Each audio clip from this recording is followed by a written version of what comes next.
Hi everyone, welcome back to my channel. My name is Abuz and I am third year MBBS student. So in this video I am going to talk about the important chapters of the chemistry. यार आजकल chemistry का जो level हो गया है उस वजह से बहुत सारे स्टूडेंट्स के लिए ये नाइटमेयर हो चुका है, लेकिन इसको तुम अभी भी बहुत अच्छा कर सकते हो। वो कैसे? जो भी इम्पोर्टेंट चैप्टर्स हैं जो आज मैं बताने जा रहा हूँ उसको तुम पहले करना, उसके बाद तुम लेस इंपॉर्टेंट चैप्टर करना। तो वीडियो को पूरा एंड तक देखना, चैनल पर नए हो तो सब्सक्राइब कर लेना और बेल आइकन क्लिक कर देना।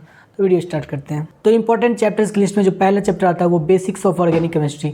बेसिक्स ऑफ ऑर्गेनिक केमिस्ट्री यार इजी चैप्टर है, इजीली हो जाएगा और मार्क्स तुम इजीली इसमें अचीव कर सकते। नेक्स्ट इंपॉर्टेंट चैप्टर है वो केमिकल बॉन्डिंग है। केमिकल बॉन्डिंग बहुत ही इंपॉर्टेंट चैप्टर है और बहुत इंटरेस्टिंग भी है यार। ये जो चैप्टर है ये बहुत कॉन्सेप्चुअल है। तो यार इस चैप्टर को अगर तुम बहुत अच्छे से पढ़े होगे, अंडरस्टैंडिंग से पढ़े होगे, कॉन्सेप्ट क्लियर करके पढ़े होगे तो ये कॉन्सेप्चुअल चैप्टर है और ये तुम्हारा फेवरेट चैप्टर हो गया होगा। अभी तक मेरा भी फेवरेट था, इनऑर्गेनिक केमिस्ट्री में केमिकल बॉन्डिंग फेवरेट था और तुम्हारा भी फेवरेट हो गया होगा क्योंकि ये कॉन्सेप्चुअल है। इसमें तुम जल्दी गलती नहीं करोगे। जो भी क्वेश्चन तुम कॉन्सेप्ट से बनाते हो ना तो वो गलत होने का चांस बहुत कम रहता है। तो ये one of the most important chapter है इनऑर्गेनिक केमिस्ट्री का, इसको तुम बहुत अच्छे से करना है यार। इसके बाद जो इंपॉर्टेंट चैप्टर की बात करते हैं वो है पी ब्लॉक। SPDF ब्लॉक में पी ब्लॉक सबसे ज्यादा इंपॉर्टेंट है। तुम पी ब्लॉक को सबसे पहले करना और बहुत अच्छे तरीके से करना। पी ब्लॉक थोड़ा भास्ट चैप्टर है लेकिन इससे क्वेश्चन आने का बहुत ज्यादा संभावना होता है। अगर तुम इसको अच्छे से करके जाओगे तो तभी तुम इसमें इस टॉपिक में इस चैप्टर से रिलेटेड जो भी क्वेश्चन आएगा उसमें अच्छा स्कोर कर पाओगे। नेक्स्ट इंपॉर्टेंट टॉपिक की बात की जाए तो वो है ऑर्गेनिक केमिस्ट्री का हाइड्रोकार्बन।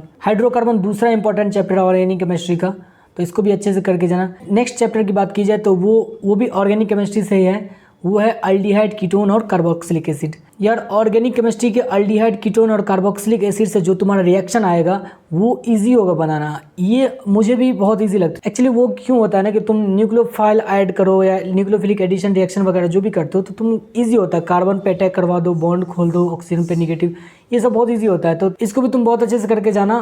अच्छे टीचर से पढ़े होगे तो तुम्हारा ये भी बहुत अच्छा हो गया होगा और ये भी तुम्हारा फेवरेट लिस्ट में चला गया होगा guys, just like a chemical bonding. Next important chapter की बात की जाए तो वो केमिकल और आयनिक इक्विलिब्रियम है, फिजिकल केमिस्ट्री का है।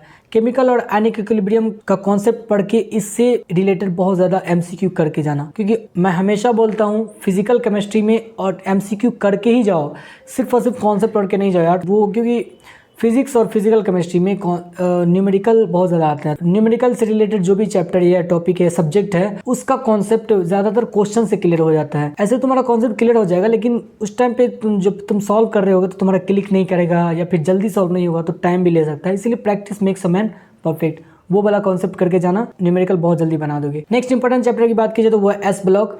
पी ब्लॉक के बाद S ब्लॉक कर लेना, D और F ब्लॉक बाद में करना। नेक्स्ट है सॉलिड स्टेट। सॉलिड स्टेट यार मुझे तो टफ लगता था, टफ चैप्टर्स है, उससे क्वेश्चंस देने का संभावना ज़्यादा है तो उसको करके जाना, तो बहुत अच्छे से करके जाना। अगर कॉन्सेप्ट अच्छे से पढ़ो तो इजीली हो जाएगा। सबका अपना अपना लेवल होता है, किसी को एक चैप्टर टफ लगता है तो दूसरे को आसान लगता है, तुमको कोई आसान लगेगा तो दूसरे के लिए टफ होगा, तो वो डजेंट मैटर कि क्या है, ठीक है। तुम अच्छे से करके जाओगे तो तुम्हारे लिए इजी हो जाएगा, तो वो सॉलिड स्टेट भी अच्छे से करके जाना। नेक्स्ट है केमिकल काइनेटिक्स। केमिकल काइनेटिक्स यार बहुत इजी है और बहुत इजीली स्कोर किया जा सकता है। तो नेक्स्ट इंपॉर्टेंट टॉपिक की बात की जाए, नेक्स्ट इंपॉर्टेंट चैप्टर की बात की जाए तो वो है DNF ब्लॉक। सबसे पहले P block, S block, then DNF block कर लेना। फिर एमीन्स आता है ऑर्गेनिक केमिस्ट्री का। एमीन छोटा टॉपिक है, छोटा चैप्टर है, इजीली हो जाएगा, स्कोर करना इजी है। Last but not the list electrochemistry.